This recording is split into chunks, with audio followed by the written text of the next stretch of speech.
ಶರಣಬಸವೇಶ್ವರ ಸಂಸ್ಥಾನದ ಪೀಠಾಧಿಪತಿಗಳಾಗಿದ್ದಂಥ ಡಾಕ್ಟರ್ ಶ್ರೀ ಶರಣಬಸಪ್ಪ ಅಪ್ಪ ಅವರು ಲಿಂಗೈಕ್ಯರಾಗಿದ್ದಾರೆ. ಈ ವಿಚಾರ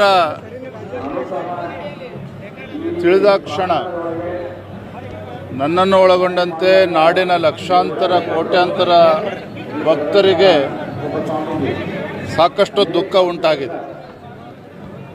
ನಮಗೆಲ್ಲ ತಿಳಿದಿದೆ, ಇವತ್ತು ಅಪ್ಪರ ಒಂದು ನೇತೃತ್ವದಲ್ಲಿ ವಿಶೇಷವಾಗಿ ಕಲ್ಯಾಣ ಕರ್ನಾಟಕದಲ್ಲಿ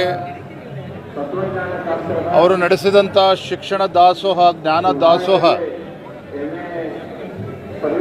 ಈ ಭಾಗದಲ್ಲಿ ಒಂದು ಸಮಾಜದ ನಿರ್ಮಾಣಕ್ಕೆ ಅವರದೇ ಆದಂಥ ಒಂದು ಅಪಾರವಾಗಿರ್ತಕ್ಕಂಥ ಕೊಡುಗೆಯನ್ನು ಕೂಡ ನೀಡಿದ್ದಾರೆ.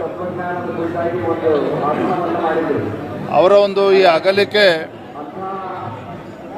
ಈ ನಾಡಿಗೆ ಒಂದು ದೊಡ್ಡ ಒಂದು ಸಂತನನ್ನು ಈ ನಾಡು ಕಳೆದುಕೊಂಡಿದೆ. ಈ ಒಂದು ವಿಚಾರ ಏನಿವತ್ತು ನೋಡ್ತಾ ಇದ್ದಾರೆ, ಇವತ್ತು ಲಕ್ಷೋಪಲಕ್ಷ ಸಂಖ್ಯೆ ಇವತ್ತು ಭಕ್ತರು ಬಂದು ಅಂತಿಮ ದರ್ಶನವನ್ನು ಪಡೆದುಕೊಳ್ತಾ ಇದ್ದಾರೆ. ಈ ಅಗಲಿಕೆ ನೋವನ್ನು ತಡೆದಕ್ಕಂಥ ಶಕ್ತಿ ಆ ಕುಟುಂಬದ ವರ್ಗದವರಿಗೆ, ಅಪಾರ ಭಕ್ತರು ಆ ನೋವನ್ನು ತಡೆದಕ್ಕಂಥ ಶಕ್ತಿ ಭಗವಂತ ದಯಪಾಲಿಸಲಿ ಅಂತೇಳಿ ನಾನು ಈ ಸಂದರ್ಭದಲ್ಲಿ ಪ್ರಾರ್ಥನೆ ಮಾಡ್ತೇನೆ.